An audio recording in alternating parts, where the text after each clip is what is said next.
আসসালামু আলাইকুম, নতুন একটা ভিডিওতে আপনাকে স্বাগত। বিপিএল এর ড্রাফট গত 14 অক্টোবর অনুষ্ঠিত হয়ে গেছে এবং বিপিএল এর ড্রাফটের পরে বিপিএল এর দলগুলো মিনিমাম 2 জন বিদেশি ক্রিকেটার তাদের দলে ফেরানোর যে একটা রিকোয়ারমেন্ট সেটা কিন্তু ফুলফিল করেছে। এর মধ্যে দূরপাড়া সেই 2 জন, খুলনা টাইগার্সে 4 জন এবং সিলেট স্ট্রাইকার্সে 5 জন বিদেশি প্লেয়ার দলে ফিরেছেন। এর বাইরে Dhaka Capitals, Fortune Barishal, Chittagong Kings এবং রংপুর রাইডার্স তাদের দলে 10-এর অধিক বিদেশি ক্রিকেটার আছে।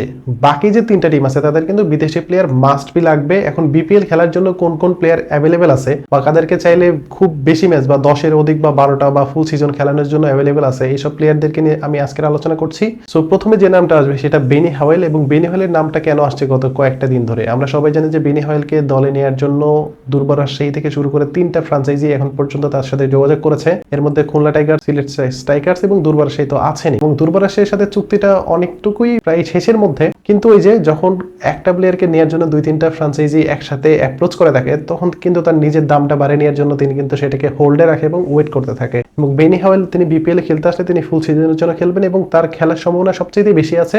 হয়তো তিনি দুর্বার রাজশাহীতে খেলবেন অথবা তিনি সিলেট স্ট্রাইকার্স এর হয়ে খেলতে পারেন, কারণ গত আসলে তিনি সিলেট স্ট্রাইকার্স এর হয়ে খেলেছেন এবং তার সাথে পেমেন্ট নিয়ে কোনো ঝামেলা নেই। সো তিনি চাইলে কিন্তু সিলেট স্ট্রাইকার্স এও অ্যাভেলেবল আছেন বা দুর্বার রাজশাহীর সাথে যেহেতু তিনি সবার আগে কথাবার্তা বলেছেন, সো তাইলে সেখানেও কিন্তু তিনি খেলতে পারেন। এরপরে যে নামটা আসবে সেটা ফকর জামানের কথা বলবো এবং ফকর জামানের সাথেও দুর্বার রাজশাহী কথাবার্তা বলেছে এবং ফকর জামানের সাথে চুক্তিটা প্রায় সম্পূর্ণ হয়ে গেছে, শুধুমাত্র পেমেন্ট ইস্যু নিয়েও ঝামেলা আছে এবং এখানেও আরেকটা ফ্রাঞ্চাইজি তার সাথে কথাবার্তা বলছে। এখন কোন ফ্রাঞ্চাইজি সেই নামটা কিন্তু আমরা শুনতে পারিনি। এখন ওই যে আমি আপনাদেরকে বললাম যে যখন একটা প্লেয়ারকে নেওয়ার জন্য একের অধিক ফ্রাঞ্চাইজি তাকে একসাথে অ্যাপ্রোচ করে তখন তিনি এই বিষয়গুলো হোল্ডে রাখে এবং দামটা বাড়িয়ে নেওয়ার জন্য আসলে কথাবার্তা চালিয়ে যায়। সো দুর্বার রাজশাহীর সাথেও কিন্তু এখন সেম কাজটাই হচ্ছে যে তারা আসলে ফকর জামানকে আদৌ পাবে কিনা, এটা নিয়ে কিন্তু অনেক বড় একটা প্রশ্ন হয়ে গেছে যে আসলে ফকর জামান বিপিএল এ খেলতে আসলে কোন দলের হয়ে খেলবেন। তবে শেষ পর্যন্ত যতটুকু আমরা শুনতে পেরেছি তিনি দুর্বার রাজশাহীর হয়ে বিপিএল খেলতে আসবেন। সো তারও কিন্তু বিপিএল এ খেলার যে সময়টা সেটাও কিন্তু ফুল সিজন তিনি খেলতে পারবেন। এরপর যে ক্রিকেটারের নামটা আসবে সেটা হচ্ছে মোহাম্মদ আমিরের নাম আসবে এবং মোহাম্মদ আমিরের নামটা আপনারা শোনার পর হয়তো অনেকেই অবাক হতে পারেন যে তিনি হয়তো IL-T20 দল পেয়েছেন, তিনি IL-T20 বাদ দিয়ে এখানে কেন খেলতে আসবে। আমরা সবাই জানি যে মোহাম্মদ আমির যখন নিষিদ্ধ হয়েছিল এরপরে বিপিএল তে তিনি প্রত্যাবর্তন করেছেন এবং বিপিএল এর প্রত্যাবর্তনের মাধ্যমে তিনি পাকিস্তান ন্যাশনাল টিমের রাডারে চলে যায়। এরপরে কিন্তু তিনি পাকিস্তানের ন্যাশনাল টিমেও কিন্তু ঢুকে যায়। সো বিপিএল এ তার একটা আলাদা ইমোশন কাজ করে এবং প্রত্যেকটা আসলে তিনি কোনো না কোনো দলের হয়ে খেলেইছেন এবং খেলে গেছেন। সো তাকে যদি কোনো দল অ্যাপ্রোচ করে সে কিন্তু বিপিএল এ খেলতে আসবে, এটা কিন্তু নিশ্চিত করে বলা যায়। এবং আমরা সবাই জানি যে বিপিএল এর ফ্রাঞ্চাইজিগুলো অন্য লিগের যে প্লেয়ারদেরকে যে দামটা দেওয়া হয় বা যে মূল্যটা দেওয়া হয় তার থেকে বিপিএল কিন্তু অনেক বেশি মূল্য কিন্তু দিয়ে থাকে এবং তাদের দামটা কিন্তু অনেক বেশি দেয়। এই বিষয়টি নিয়ে মোহাম্মদ সালাউদ্দিন তিনি প্রেস কনফারেন্সে বলেছেন যে আইপিএল এ যত টাকা দেওয়া হয় একটা প্লেয়ারকে প্রায় সেম পরিমাণ টাকা কিন্তু বিপিএল থেকেও দেওয়া হয়। সো মোহাম্মদ আমিরকে যদি ভালো ধরনের একটা প্রপোজাল দেওয়া হয় তাহলে কিন্তু সেটা তিনি কিন্তু না করতে পারবে না। এবং তাকে দলে নেওয়ার জন্য সবচেয়ে এগিয়ে আছে যে দলটা সেটা হচ্ছে খুলনা টাইগার্স। এবং খুলনা টাইগার্স এখন পর্যন্ত তাদের দলে পেস বোলিং নিয়ে একটু সংকটে আছে এবং তাদের দলে যদি মোহাম্মদ আমিরের মতো একজন বলার যদি দলে ঢুকে যায় সেটা কিন্তু তাদের জন্য অনেক বেশি ভালো হবে।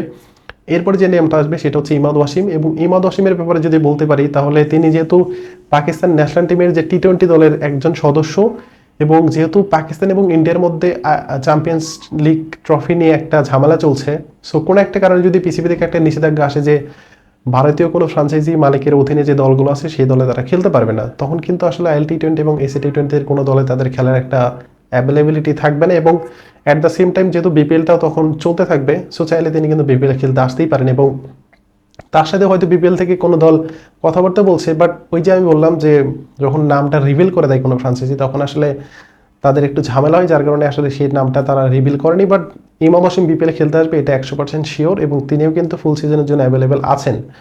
এরপরে যে নামটা আসবে সেটা হচ্ছে বাবর আজম এবং মোহাম্মদ রিজওয়ান। যদিও বাবর আজম এবং মোহাম্মদ রিজওয়ান পাকিস্তানের গুরুত্বপূর্ণ সদস্য, কিন্তু গত কয়েকটা আসরে এই 2জন প্লেয়ার কিন্তু বিপিএল এর নিয়মিত মুখ এবং তারা বাইরের কোনো লিগের সাথে চুক্তিবদ্ধ নেই এবং তারা চাইলে AC-T20 বা IL-T20 দলের সাথে খেলতে পারবে না। সো তাদের সামনে খোলা আছে একটাই, সেটা হচ্ছে বাংলাদেশ প্রিমিয়ার লিগ বিপিএল এ খেলা। এবং গত কয়েকটা আসলে মোহাম্মদ রিজওয়ান তিনি কুমিল্লা ভিক্টোরিয়ান্সের হয়ে খেলেছেন এবং আসন্ন বিপিএল এ খেলার জন্য তার অ্যাভেলেবিলিটি আছে, বাট কয়েকটা ম্যাচের জন্য। এখন কয়েকটা ম্যাচের জন্য যদি তাকে কোনো দল পেতে চায় তাহলে কিন্তু তাকে অ্যাপ্রোচ করতে পারে। সেই সাথে বাবর আজম তিনি গত আসরে রংপুর রাইডার্সের হয়ে খেলে গেছেন, সো তাকেও কিন্তু কোনো দল চাইলে অ্যাপ্রোচ করতে পারে এবং অ্যাপ্রোচ করলে তিনি হয়তো খেলতে আসবে, এটাই মোটামুটি নিশ্চিত করে বলা যায়। এই হচ্ছে পাকিস্তানিদের ব্যাপার। আমি যদি এবার পাকিস্তানের বাইরে গিয়ে কথা বলি তাহলে বিগ ব্যাশের কিছু ক্রিকেটার কিন্তু অ্যাভেলেবেল আছে। এর মধ্যে অ্যালেক্স রস কিন্তু তিনি ফুলি অ্যাভেলেবেল আছেন এবং যেহেতু বিগ ব্যাশটা শুরু হবে ডিসেম্বরের 10 তারিখ থেকে, সেই খেলাটা মোটামুটি আগেই শেষ হয়ে যাবে এবং ওই বিগ ব্যাশের পরে কিন্তু তিনি ফুল ফ্রি থাকবে এবং তাকেও কিন্তু বিপিএলের কোনো একটা দল চাইলে কিন্তু পাবে এবং তারও খেলার সম্ভাবনা কিন্তু সবচেয়ে বেশি আছে। সেই সাথে বিগ ব্যাশের আরও কিছু ক্রিকেটারের সাথে কিন্তু বিপিএল থেকে কিন্তু কথাবার্তা চলছে। এখন দেখার বিষয় যে আসলে তারা খেলতে আসতে পারে কিনা বা দলগুলো তাদেরকে অ্যাফোর্ড করতে পারে কিনা। এরপরে যে নামটা আসবে সেটা হচ্ছে জেসন হোল্ডারকে নিয়ে সিলেট স্ট্রাইকার্সের সাথে একটা গুঞ্জন শোনা যাচ্ছে যে সিলেট স্ট্রাইকার্সে আসলে জেসন হোল্ডার খেলতে আসবে কিনা বা জেসন হোল্ডার সিলেট স্ট্রাইকার্সে খেলবে কিনা। তো আপনাদেরকে আমি বলে রাখি, জেসন হোল্ডার এই মুহূর্তে IL-T20 একটা দলের সাথে চুক্তিবদ্ধ আছেন। এখন কোনো দল যদি তাকে প্রথম 3-4টা ম্যাচের জন্য দলে নিতে চায় তাহলে সেটা নিতে পারে এবং এটা তাদের ব্যাপার। কিন্তু আমি যতটুকু মনে করছি যে এই মুহূর্তে জেসন হোল্ডার তিনি বিপিএল খেলতে আসবে না। যদি আসে সেটা তো পরের বিষয়, বাট আমার যতটুকু মনে হচ্ছে তিনি বিপিএল খেলতে আসবে না কারণ তাদের লম্বা একটা মৌসুম আছে। কারণ তিনি IL-T20 শেষ করে তিনি পিএসএল খেলবে, পিএসএল শেষ করে কিন্তু তাকে আইপিএল খেলতে হবে। সো সামনে তাদের একটা লম্বা একটা সূচি আছে। সো চাইলে কিন্তু এরকম একটা ক্রিকেটার যারা ওয়ার্ল্ড ওয়াইড সবগুলো ফ্রাঞ্চাইজি লিগে খেলে থাকে তারা চাইলে কিন্তু সবগুলো ম্যাচ খেলবে না এবং তাদের একটা রেস্টের একটা বিষয় আছে। এবং সেই সাথে আমরা সবাই জানি যে ঢাকা ক্যাপিটালস এবং দুর্বার রাজশাহীর এই দুইটা টিমকে নিয়ে, স্পেশালি দুইটা ক্রিকেটারকে নিয়ে অনেক বেশি রিউমার ছড়িয়েছিল যে ট্রাভিস হেড এবং মার্কাস স্টোয়ানিসের বিষয়ে।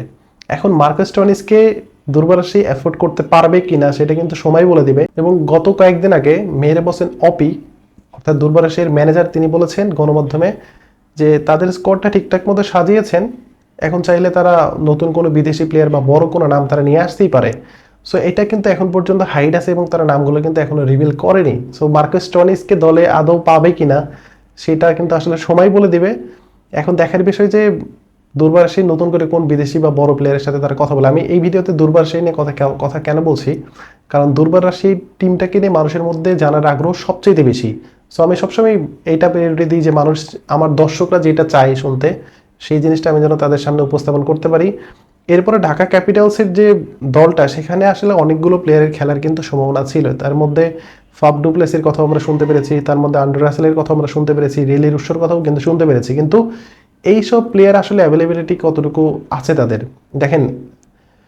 ACT20-র একটা দলের ক্যাপ্টেন হচ্ছে ফাফ ডু প্লেসি এবং IL-T20 একটা দলের ক্যাপ্টেন হচ্ছে আন্ডার রাসেল এবং রিলি রুশো তিনি যেহেতু আফ্রিকান ক্রিকেটার, তিনি ACT20-তে খেলবেন, তার IL-T20-তেও নাম আছে। এখন এই দুইটা টুর্নামেন্টে নাম থাকার পরে তিনি বিপিএলে যে খেলতে আসবেন সেটা কিন্তু অনেক বড় একটা বিষয় এবং তিনি যে খেলতে আসবেন না সেটাও কিন্তু একটা বড় একটা বিষয়। এবং সবকিছু মিলে বিপিএলে আসলে নতুন করে কোন বিদেশি ক্রিকেটাররা খেলতে আসবে সেটা কিন্তু আমি আপনাদেরকে প্রথমেই বলে দিলাম। এবং আপনাদের যদি কোনো জানা থাকে যে এই প্লেয়ারটা এখন পর্যন্ত অ্যাভেলেবেল আছে বিপিএল খেলার জন্য, সেটাও কিন্তু আপনারা চাইলে কমেন্ট বক্সে জানাতে পারেন। সো আজকে ভিডিও পর্যন্ত, ধন্যবাদ সবাইকে, আসসালামু আলাইকুম।